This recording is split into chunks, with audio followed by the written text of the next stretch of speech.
நான் கேட்டது விஷயத்த உங்க எல்லார்கிட்டயும் விளக்கமா சொல்லல, மொட்டை மொட்டையா சொல்லி இருந்ததுனால உங்களுக்கு சில விஷயங்கள் புரியுது, சில விஷயங்கள் புரியல.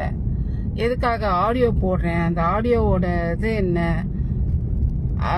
ஆக்சுவலா என்ன நடந்தது, ஏன் திவ்யா கள்ளச்சியை காணோம், திவ்யா கள்ளச்சி எங்க போனா, யார் ஒளிச்சு வச்சிருக்காங்க அப்படின்னு உங்களுக்கு நிறைய கேள்வி இருக்கும் இல்லையா? இல்ல, ஏன்னா உங்களுக்கே தெரியும் ஒரு கண்டென்ட் அப்படின்னா அந்த கண்டென்ட்டுக்கு கண்டிப்பா திவ்யா கள்ளச்சி ஒரு நாள் தாங்க மாட்டான், 1 மணி நேரம் தாங்கிறதே கஷ்டம். அப்படி இருக்கும்போது இத்தனை நாள் ஒரு பொண்ணை காணோம் அப்படின்னா ஏன் நம்ம எல்லாம் தேடல சொல்லுங்க? நம்ம தேடணும்னு அவசியம் இல்லைன்னாலும் நிறைய ரகசியங்கள், நிறைய உண்மைகள் தெரிஞ்ச ஒரு பர்சனை நம்ம தேடாம இருக்கிறது தப்பு. என்ன இருந்தாலும் அவளும் ஒரு பொண்ணு இல்லையா? ஸோ அதனால மக்களே, இப்ப நான் சொல்ல போறது நடந்த உண்மைகள். இப்ப அந்த இதோட முடிவுல நீங்க தெரிஞ்சுக்கலாம், இந்த பொண்ணு கடத்தப்பட்டு இருக்காளா, இல்ல உண்மையாலுமே அவளா கண்டென்ட் போடுறாளா, என்ன கதை அப்படின்றது நீங்க தான் சொல்லணும். நீங்க சொல்லுங்க, நான் கேட்டுக்கிறேன். நான் என்ன பண்ணணும்னு நீங்க சொல்லுங்க, நான் செய்யறேன். முடிவு மக்களாகிய உங்கள் கையில தான். ஓகேவா? சோ மக்களே, நடந்தது என்ன அப்படின்னா, சேலத்துல மணின்னு ஒருத்தர் இருக்கான், தெரியுமா? சேலம் மணி. இதுக்கு முன்னாடி ஒரு கல்யாண கண்டென்ட் போட்டால, இவன் தான் ஒரு புருஷன் சின்னதா குட்டியா ட்ரௌசர் எல்லாம் கூட போட்டுட்டு, நீ ஏன் இப்படி ட்ரௌசர் எல்லாம் போட்டுட்டு வர்ற அப்படின்லாம் சொல்லிட்டு அடிச்சு, அந்த மாதிரியான ஒரு கேவலமான ஒரு கண்டென்ட் போட்ட அந்த நபர், சரியா? இவளும் அவனும் சேர்ந்து கண்டென்ட் போட்டிருப்பாங்க. அந்த நபர் தான் அந்த பர்சன். இவ கார்த்திய கல்யாணம் பண்ணதுக்கு அப்புறம் இந்த அது சொல்ல எனக்கு அசிங்கமா இருக்கு, கார்த்தி அவனை கல்யாணம் பண்ணதுக்கு அப்புறம் அந்த சேலம் மணி என்ன பண்ணிருக்கான், அந்த மணி கிட்ட இருந்து, சாரி கார்த்திக் கிட்ட இருந்து திவ்யாவை பிரிக்கணும் அப்படின்றதுக்காக ஏதோ பண்ணிருக்கான். அதை பத்தி எனக்கு ரொம்ப டீட்டெயில் எல்லாம் தெரியல. அவ அந்த மணிய என்கிட்ட இருந்து கார்த்திய பிரிக்க வச்சான் அப்படின்ற ஒரு குற்றச்சாட்டை அவ சொல்லி, அதுதான் நான் கேள்விப்பட்டேன். அந்த சேலம் மணிய பிரிச்சிடுவான், என்கிட்ட கார்த்திய பிரிச்சிடுவான்ற ஒரு கோவத்துல இவ என்ன பண்ணிருக்கா, பசங்களை செட் பண்ணிருக்கா, ஆளுங்களை செட் பண்ணி வந்தான்ல சேலம் மணி. அவனை அவன் எங்க போயிருக்கான்னா, திவ்யாவை பார்த்து கண்டென்ட் போடலாம் அப்படின்னு சொல்லிட்டு ஸ்ரீவில்லிபுத்தூருக்கு போயிருக்கான். ஸ்ரீவில்லிபுத்தூர்ல வந்தவன நல்லா பேசி வர வச்சு, அடியாட்களை செட் பண்ணி, கூட இருக்க பசங்களையும் வச்சு இந்த பையனை தூக்கி கிணத்துக்குள்ளார போட்டாங்க. கிணத்துல தூக்கி போட்டாங்க. அவனை கிணத்துல தூக்கி போட்ட உடனே அவன் அந்த போட்டோவை நான் என்னோட கம்யூனிட்டி போஸ்ட்ல போடுறேன். போட்டதுக்கு அப்புறம் அவனை தூக்கி கிணத்துல போட்டதுக்கு அப்புறம் அவன் விழுந்துட்டான். விழுந்ததுக்கு அப்புறம் அவன் இறக்குற தருவாயில, சீரியஸ் ஆகுற தருவாயில ஊர்ல உள்ள மக்கள் எல்லாம், பசங்க அங்க சும்மா சுத்திக்கிட்டு இருந்த பசங்க எல்லாம் சேர்ந்து தண்ணி வயிற்று அமுக்கி தண்ணி எல்லாம் எடுத்து அவனை காப்பாத்திட்டாங்க. ஓகேவா? காப்பாத்தி அவனை ஊருக்கு அனுப்பி விட்டாங்க. இது கார்த்திக்கு தெரியல. இந்த ஆடியோ எல்லாம் நான் ரிலீஸ் பண்றேன், கேளுங்க. கார்த்திக்கு அந்த விஷயம் தெரியாது. கார்த்திக்கு தெரியாமலே இவளே கார்த்திய விட்டு பிரிக்கிறான்ற கோவத்துல ஆளை வச்சு செட் பண்ணி எல்லாம் பண்ணிட்டான். ஆனால் இந்த கோபத்துல கார்த்திக்கு விஷயம் தெரிஞ்சதுக்கு அப்புறம் இந்த கோபத்துல கார்த்தி ஏன் இந்த மாதிரி செஞ்ச அப்படின்னு சொல்லி கண்டிச்சானா இல்லையா அப்படின்றது உங்களுக்குலாம் ஒரு கேள்வி வரும்ல, அதுதான் இல்லை. கார்த்திக் கண்டிக்கல. அதுக்கு பதிலா கார்த்திக் என்ன பண்ணிட்டான், சேலம் மணிக்கிட்ட போயிட்டு அந்த பசங்களை வச்சு சேலம் மணிக்கிட்ட போய் இதை வெளியில சொன்ன உனக்கு தான் கஷ்டம், திவ்யா வந்து காப்பாத்துறன்ற பேர்ல இதை வெளியில சொன்னா உனக்கு தான் கஷ்டம், உன்னை மிதிப்போன்னு சொல்லி அவனை மிரட்டி அவனுக்கு கையில பணத்தை கொடுத்து அவனை ஊருக்கு அனுப்பி வச்சுட்டாங்க. உடம்புக்கு கொஞ்சம் முடியாம இருந்திருக்கான், அப்படியே ரெக்கவர் பண்ணி ஊருக்கு அனுப்பிச்சு வச்சுட்டு திவ்யா கிட்ட இதை நீ வெளியில சொல்லாத, சொன்னா உனக்கு தான் பிரச்சனை அப்படின்னு சொல்லிட்டு ஒரு குற்றத்தை எல்லாரும் சேர்ந்து மறைச்சிருக்காங்க. நான் இப்ப என்ன கேள்வி கேட்கிறேன்னா, ஒருவேளை அவ இறந்திருந்தான்னா சொல்லு. நான் ஒரு 3 நாள் ஆடியோ போட்டேன். அந்த ஆடியோல இவங்க பேசிக்கிட்டது அந்த கொலை சம்பந்தப்பட்ட விஷயத்தான். கொலை முயற்சி, அவன் தப்பிச்சிட்டான். கேஸ் யாரு கொடுக்கணும், அவன் தான் கொடுக்கணும். ஆனா அவன் கேஸ் கொடுக்காம என்ன பண்ணிட்டா, காசு கொடு அப்படின்னு சொல்லிட்டு கேஸுக்கு பதில் காசை வாங்கிட்டு போயிட்டான். சரியா? காசை வாங்கிட்டு காசுக்கு அது எவ்வளவு காசு வாங்கினான்னு கேக்குறீங்க, ஏதோ 10,000 20,000 அவ்வளோ வாங்கிட்டு போயிட்டான். போனதுக்கு அப்புறம் இவன் வந்து திவ்யா நீ இதை வெளியில சொல்லாத அப்படின்னு சொல்லி பசங்க இவன் உள்ளார தள்ளி வெளில வந்து மக்கள் காப்பாத்துற நேரத்துல இந்த பசங்க என்ன நினைச்சிட்டானுங்கன்னா, இவன் உண்மையாலுமே இறந்து போயிட்டான் போல இருக்கு அப்படின்னு நினைச்சுக்கிட்டு போக, அப்புறம் ஊர்ல உள்ளவங்க இல்ல நாங்க காப்பாத்திட்டோம்னு சொல்ல, அதுக்கப்புறம் இந்த விஷயம் அப்படியே இவங்க ஓட ஒளிய இந்த மாதிரியான கான்வர்சேஷன் தான் கிட்டத்தட்ட ஒரு 3 மணி நேரத்து ஆடியோ எனக்கு கிடைச்சது. அந்த 6 பேர்ல ஒரு பையன், இந்த இவனை கொலை முயற்சி செய்த அந்த 6 பேர்ல ஒரு பையன் சிவா அப்படின்னு ஒரு பையன். அந்த சிவான்ற பையன் வந்து இவன் என்ன பண்ணிருக்கான், இவளை மிரட்டியிருக்கான். இவ கூட எல்லாத்துக்கும் கூடவே இருந்தவன். அவன் என்ன சொல்லியிருக்கான், எனக்கு ஒரு போன் வாங்கித்தா. என்னன்னா, இவனை சேலம் மணியை தூக்கி கிணத்துக்குள்ளார போடும் பொழுது அவனோட போனை போடுறதுக்கு பதில், சேலம் மணியோட போனை போடுறதுக்கு பதிலா இந்த சிவான்றவனோட போனை தூக்கி கிணத்துக்குள்ளார போட்டான். போனை மாத்தி போட்டான். ஏன்னா இவன் தான் சொல்றா போனை தூக்கி கிணத்துக்குள்ளார போடுறான்னு. அதுல இவன் மட்டும் சம்பந்தப்பட்டிருக்கான்னு நினைக்கிறீங்களா? இவளுடைய அம்மாவும். பிள்ளைகளா, உங்களுக்கு நேரத்துக்கு நேரம் பணம் வந்துடும், அதனால பாத்துரா பத்திரமா சூதகமா இருங்க அப்படின்னு அவன் அத்தாக்காரி, ஒரு வயசான கிழவி. சோ வந்து அம்மாவும் பொண்ணும் பிளான் பண்ணி முடிச்சிட்டாங்க அப்படின்ற நேரத்துல அவங்களோட நல்ல நேரம் அவன் தப்பிச்சு அவன் வந்து பத்திரமா ஊருக்கு போய் சேர்ந்துட்டான். அதுக்கப்புறம் இவங்க ஓடுனது, ஓடியா இருந்தது, ஒளிஞ்சது, இது எல்லாமே வந்து உண்மையா நடந்தது. கார்த்திக் இந்த தவறை மறைச்சது, இது எல்லாமே உண்மைதான். அவன் கூட இருந்த சிவாவோட போனை தூக்கி கிணத்துக்குள்ளார போட்டப்ப இவ வந்து அதுக்கப்புறம் இவ வேலை முடிஞ்சதுக்கு அப்புறம் இவ வேலையை காட்டிட்டான். போனை அவனுக்கு வாங்கி கொடுத்துருக்கணும்ல, அவன் போனை வாங்கி தரலன்னு அவன் என்ன பண்ணிட்டான், ஏண்டி என் போனை தூக்கி நீ உன் விஷயத்துக்கு கிணத்துக்குள்ளார போடுவ, நான் போன் கேட்டா வாங்கி தர மாட்டேன்னு சொல்லிட்டு இவ இல்லாத நேரத்துல வீட்டுக்குள்ளார போந்து அவன் போனை தூக்கிட்டு போயிட்டான். சரியா? போனை தூக்கிட்டு போனவன், அவன் போன் தூக்கிட்டு போற முத நாள் நைட்டு அவன் என்ன கான்டாக்ட் பண்ணி எனக்கு வாட்ஸ்அப்ல அவனுடைய அதாவது இவளுடைய சில ஆதாரங்களை எனக்கு அனுப்புறான். இவ இந்த மாதிரி எல்லாம் தப்பு பண்றா, இந்த மாதிரி குழந்தைங்களை வச்சு பண்றா, இந்த மாதிரி இது பண்றா, இது இவ மட்டும் பண்ணல, இவளோட கூட இருக்க கூட்டமே சேர்ந்து பண்ணுது, யார் எல்லாரோட ஆதாரத்தையும் எனக்கு அனுப்பிட்டான். கம்ப்ளீட்டா அனுப்பிட்டான்.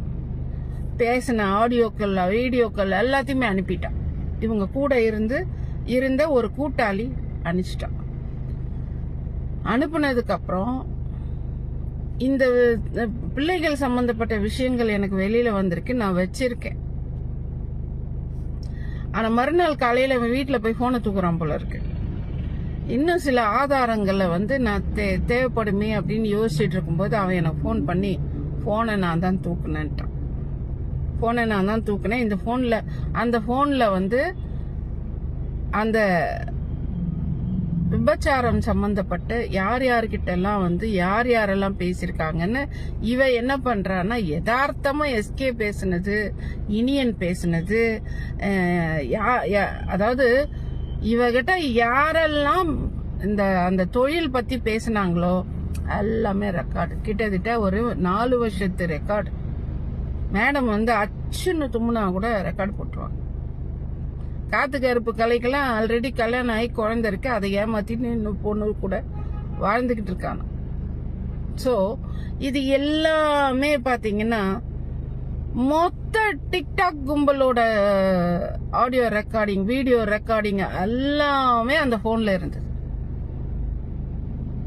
ஹோல் ரெக்கார்டு அந்த போன்ல இருந்தது. அந்த பையன் என்ன பண்ணிட்டான், அதுவும் வந்து இவங்க மேடம் வந்து நல்ல லாக்லாம் போட்டு சூப்பரா வச்சிருந்திருக்காங்க. இவ கூடவே இருந்ததுனால அந்த பையன் இவளோட லாக்கை தெரிஞ்சுக்கிட்டு அந்த லாக்கை ஓபன் பண்ணி அந்த உள்ளார இருந்த மொத்த ஆதாரத்தையும் எனக்கு அனுப்பிட்டான். எனக்கு ஏன் அனுப்புனா அப்படின்னா, அவனுக்கு கோபம். என்னை வச்சு நீ ஒரு கொலை செய்ய ட்ரை பண்ணிருக்க, எனக்கு நீ 10 பைசா தரல, ஒருவேளை அவன் இறந்திருந்தான்னா என் வாழ்க்கை என்ன ஆயிருக்கிறது? அதுவும் இல்லாம அவன் ஒரு லா ஸ்டூடெண்ட்னு சொல்லிக்கிறாங்க, எனக்கு தெரியாது. ஸோ இது எல்லாமே என்ன ஆகுது, பழிவாங்கல். இவ இன்னொருத்தனை பழி வாங்கினா, அவன் இவளை பழி வாங்கினா, இவன் அந்த சேலம் மணின்றவன் திவ்யா அப்படியெல்லாம் ஒன்னும் செத்துல திவ்யா, நான் உயிரோட தான் இருக்கேன் திவ்யா அப்படின்னு சொல்லிட்டு அவன் செத்த மாதிரி நடிச்சு போட்டோலாம் போட்டவன் போட்டு இவளை மிரட்டினவன், அதே சில ஆளுங்களோட சேர்ந்து மிரட்டினவன், செத்த மாதிரி நடிச்சு போட்டோலாம் போட்டவன் கடைசியில என்ன பண்ணிட்டான், நான் சாகவே இல்லை திவ்யா, என்னை வச்சு வந்து காசு பாக்குறானுங்கன்னு சொல்லி அவனுங்களை போட்டு கொடுத்து இவன் காசு பாக்குறான். ஸோ இது வந்து ஒரு சூதுகவும் படத்துல வர்ற மாதிரி இது ஒரு ஒரு இடியாப்ப சிக்கல் மாதிரி போய்கிட்டு இருக்குது. என்ன நடந்தது எனக்கு நல்ல கிளியர் கட்டா புரிஞ்சு போச்சு மக்களே. ஸோ இதுல வந்து நம்ம என்ன தெரிஞ்சுக்கிறோம் அப்படின்னா, இந்த டிக்டாக் கும்பல்ல புரோக்கர், கருப்பி, ஓடுகாலியில இருந்து இனியன், எஸ்கே, மில்கி பாய், இவங்க எல்லாரும் பேசின ரெக்கார்ட். இனியன் நீ என்ன பேசியிருக்க எல்லாமே வந்துருச்சு. இத அப்படியே நான் காவல்துறை கிட்ட கொடுத்து, நீதிமன்றத்துல கொடுத்து, இதுல என்ன இருக்கோ இதுக்கு தகுந்த சட்ட நடவடிக்கை எடுங்க அப்படின்னு நான் கொடுக்கலாம் அப்படின்னு சொல்லிட்டு நான் இருக்கேன் மக்களே. சட்டம் தன் கடமையை செய்யட்டும் அப்படின்னு இருக்கேன். அந்த ஆடியோஸ், வீடியோஸ் இது எல்லாத்தையும் பார்த்துட்டு தான் நான் வந்து ரொம்ப ஷாக் ஆகி போய், திகிலாகி போய், இவ்வளோ ஸ்ட்ராங்கா இருக்க எனக்கே வந்து உடம்பு முடியாம போயிடுச்சுன்னா பாருங்களேன், அந்த அளவுக்கு கொடுமையா இருக்கு. ஸோ இந்த திவ்யாவுக்கு ஒரு பழக்கம், யார் என்ன பேசினாலும் ரெக்கார்ட் போடுற பழக்கம். ஒரு போனை கையில வச்சுட்டு இன்னொரு போனை கையில வச்சு ரெக்கார்ட் போடுறேன். ஆனா இப்ப அதே ஆடியோ, அதே ரெக்கார்டிங், அதே வீடியோ இன்னைக்கு திவ்யாவோட வாழ்க்கைய முடிச்சிடுச்சு. அது மட்டும் கிடையாது, அவ கூட இருந்த டிக்டாக் குரூப் 4 வருஷத்துக்கு முன்னாடி டிக்டாக்ல இருந்து பேசின ரெக்கார்டு முதல் கொண்டு வச்சிருக்கா.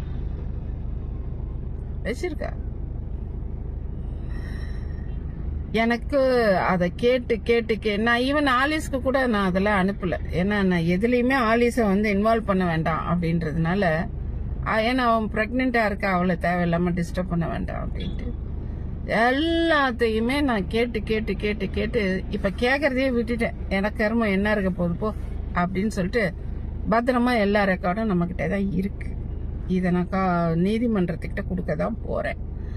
இன்னைக்கு எனக்கு வந்து மெடிக்கல் ரிப்போர்ட் வந்ததுக்கப்புறம் நான் வந்து 2 நாளில் சென்னை கிளம்பி போய், இல்லைன்னா இங்கே கேரளா நீதிமன்றத்திலே ரெஜிஸ்டர் பண்ணி அது ஃபைல் பண்ணி இதை என்ன பண்ணலாம் அப்படின்றது நான் பார்க்கலாம் அப்படின்னு இருக்கேன் மக்களே. இதுதான் நடந்தது. இவங்க வந்து இந்த மொத்த மொத்த கும்பலும் செய்வது தொழில் தொழில் தொழில். இனியன் வீட்டுல நடக்கிறது எஸ்கே வீட்டுல நடக்கிறது அந்த மாதிரி தொழில் தான் அப்படின்னு. அந்த விஜின்றவளோட வீடியோ, நிஷாவோட வீடியோ, இன்னும் நிறைய பேரோட வீடியோஸ் டிக்டாக், இப்ப இன்ஸ்டால பிரபலமா இருக்க, யூடியூப்ல பிரபலமா இருக்க பல யூடியூபர்ஸோட வீடியோஸ், ஒன்னும் இல்லாத வீடியோ, அதான் சொல்லணும்னா. ஓகேவா? இந்த மாதிரி எல்லா ஆதாரங்களும் நம்ம கையில இப்ப சிக்கிடுச்சு. மொத்த கும்பலையும் அப்படியே மொத்தமா கொத்த முடிய பிடிச்சி என் கையில இப்ப வச்சிருக்கேன். சட்டம் தன் கடமையை செய்யும். ஓகே, கடவுள் தான் இதை நம்ம கிட்ட கொண்டு வந்து சேர்த்திருக்காரு அப்படின்னு தான் நான் நினைக்கிறேன். காரணம் என்னன்னு வச்சுக்கோங்களேன், இது வேற யாருக்கிட்டையாவது போயிருந்தா இந்நேரம் காசாக்கியிருப்பாங்க, டீல் பேசியிருப்பாங்க. எங்கிட்டையும் பேசினாங்க. நான்லாம் அதுக்கு இப்ப இது பாருங்க, நாங்க வந்து சும்மா லட்சங்கள் எல்லாம் வந்து சாதாரணமா பார்த்தவங்க, பணத்தெல்லாம் கோணி பையில கட்டி எடுத்துட்டு போனவங்க ஒரு காலத்துல. அதனால பணம் எங்களுக்கு பெருசா தெரியாது. இந்த மொத்த கும்பலை முடிக்கிறோமோ இல்லையோ, எனக்கு கருப்பியையும் ஓடுகாலியும், அண்டர்லைன் மை வேர்டு, கருப்பியை விட ஓடுகாலியும் புரோக்கரையும் நிரந்தரமா உள்ளார வைக்கணும். கருப்பியோட வீடியோ முதற்கொண்டு எல்லாமே வந்துருச்சு. எல்லாரோட வீடியோவையும் கொண்டு போய் இப்ப நான் வந்து ஜட்ஜ் கிட்ட கொடுக்க போறேன். நீதிபதிகள் இல்லைங்க, எல்லாரோட அம்மன வீடியோஸும் பார்க்கணும். என்ன பண்றது, அவங்க தலையெழுத்து பாத்தீங்களா? கர்மத்தை பார்த்து முடிச்சுட்டு அவங்க என்ன முடிவு சொல்றாங்களோ அந்த மாதிரி செய்யட்டும். இவங்க எல்லாரோட சேனல்லையும் தூக்க சொல்லி நான் கேட்க போறேன். இங்க நடக்கிறது பிராஸ்டியூஷன் தான் அப்படின்றத நான் தீர்க்கமா ஆதாரத்தோட நிரூபிக்கிறேன். மக்கள் ஜாக்கிரதையா இருக்கணும். நீங்க மாறாத வரைக்கும் மாற்றம் வராது. நீங்கள் மாறணும். நீங்க இவங்களோட கருப்பி, புரோக்கர், ஓடுகாலி இவங்க சேனலுக்கெல்லாம் போய் அவங்க பேசி வச்சுட்டு கண்டென்ட் போடுறாங்க. எப்படியெல்லாம் போடுறாங்கன்றதையும் ஆடியோ ரெக்கார்டிங்ல இருக்கு. கண்டென்ட்ன்றத எப்படி போடுறாங்கன்றதையும் ரெக்கார்டிங்ல இருக்கு. சோ நீங்க வேணும்னே ஏமாற போறீங்களா? அப்படி ஏமாறுற மாதிரினா நீங்க அங்க போய் தாராளமா நீங்க போடுங்க. இப்ப பாருங்க, சரியா? நம்ம என்னடா எங்களெல்லாம் பார்த்தா லூஸ் மாதிரி இருக்க, முட்டாள் மாதிரி இருக்காடா, முட்டா கூ அப்படின்னு சேனாவாலே ஆனா பண்றீங்களா? நேர்ல போய் தாராளமா புரோக்கரை இழுத்து போட்டு பண்ணுங்க, சரியா? அதெல்லாம் எனக்கு நோ அப்ஜெக்ஷன், அவ்வளவுதான். நான் உங்களை செய்யுங்கன்னு சொல்ல மாட்டேன், நோ அப்ஜெக்ஷன், அவ்வளவுதான். புரோக்கர் செய்யறது சுத்தமான அக்மார்க்கு தொழில், அக்மார்க் புரோக்கர் தொழில். சாதனா பார்த்தேன், என்ன வெளிவந்த வீடியோன்னு நினைக்கிறியா? இன்னும் அதெல்லாம் வெளியிலே வரல. கர்மம், பொம்பளை அடி நீ. உன்னையெல்லாம் இனிமே உன்னையெல்லாம் விட மாட்டேன். உன்னையெல்லாம் இவ்வளவு நாள் பாவம் பார்த்ததுல நீங்கெல்லாம் சேர்ந்து குழந்தைங்க மேல கை வைப்பீங்க, நாங்க வாயை பொத்திக்கிட்டு உக்காந்துக்கிட்டு இருப்போமா? சொல்லு. சனியனுங்களா, பொறம்போக்குங்களா, எச்சகலை பொறம்போக்குங்களா? என்னடா காத்து கருப்பு கலை, என்ன நல்ல மாதிரி நடிச்சிட்டு இருக்க? ஒத்தா மூஞ்சிய பாரு, நல்ல ஆளு மூஞ்சி. ஒரு நாளைக்கு 30,000 வருது. அந்த 30,000 ரூபாயை நான் எப்படி இழக்க முடியும்? ஓத்தால போட்டு சரியா வரும். நல்லா தோட பக்கட்ட என்ன பண்ணலான்னு சொல்லி எல்லாரும் கூடி பேச போறீங்களா? அவன் சொல்லட்டுமா? எல்லாரும் கூடி பேசுங்க. உங்க எல்லாரோடைய போன் நம்பர்ஸ், வாட்ஸ்அப்பையும் வந்து காவல்துறையால ட்ராக் பண்ண முடியும், ரெக்கார்ட் பண்ண முடியும். என்னென்ன கால்ஸ் போயிருக்கு, வந்திருக்கு, என்ன ஏது, அதுக்கு உண்டான ஆப்ஸ் எல்லாம் இப்ப எவ்வளவோ டெக்னாலஜி வந்துருச்சு. காவல்துறை பாத்துக்குவாங்க. நீங்க டெலகிராம்லயும் இன்ஸ்டாகிராம்லயும் தான் உங்களுடைய எல்லா கான்வர்சேஷன் இருக்குன்றதும் காவல்துறைக்கு தெரியும். சரியா? நீ பொத்திக்கிட்டு இருங்க, வந்து கொத்தோட தூக்குவாங்க. மேபி மாசக்கணக்கில் கூட ஆகலாம். கண்டிப்பா நடக்கும். இந்த எல்லா விஷயத்துல இருந்தும் நான் முடிச்சிட்டு விடை பெறுவேன். இப்ப கிடையாது. உங்களை எல்லாரையும் தூக்கி உள்ளார வச்சுட்டு தான் போவேன், கவலைப்படாதீங்க. ஆனா மொத்த கும்பலும் மாட்டிட்டீங்க, காப்பாற்றவே முடியாது, அந்த அளவுக்கு மாட்டிக்கிட்டீங்க.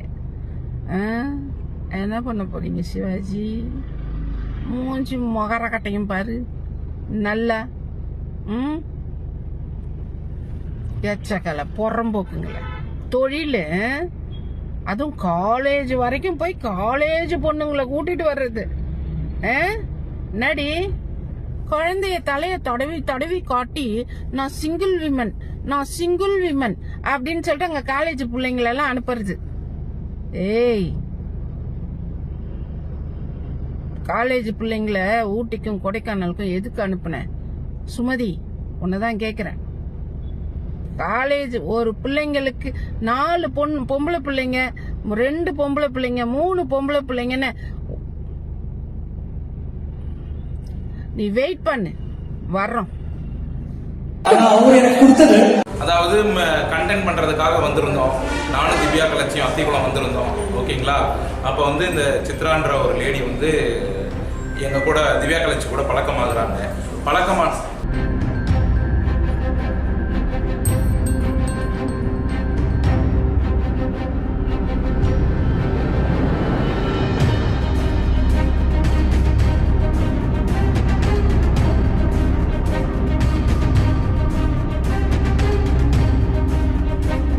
அதாவது கண்டென்ட் பண்றதுக்காக வந்திருந்தோம்.